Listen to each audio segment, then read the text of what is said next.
High Court Judge Madame Justice Paula Guilford handed down the sentence to Adrian Peter Henry at the St. George's No. 1 High Court on Friday. The female judge, who noted the seriousness of the offense, instructed Henry to undergo cognitive behavioral therapy and counseling for 6 months, respectively. Failure to do so would result in him spending a default 6 months inside the prison walls. He was represented in the matter by attorney Jerry Edwin. The judge started with a sentence of 14 years. 4 years in the first instance.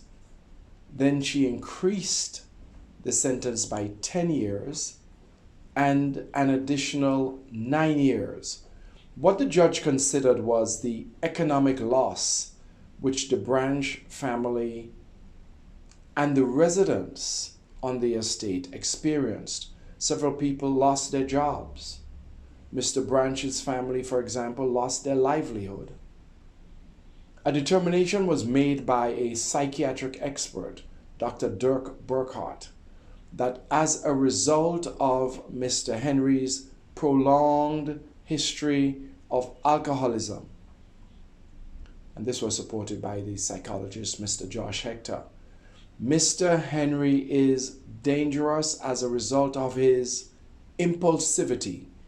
Henry, also known as Susie in the Douglaston community, was slapped with 2 counts of arson in connection with the early morning fire that engulfed the cocoa boucan and watchman's house, along with a quantity of cocoa beans belonging to the Grenada Cocoa Association.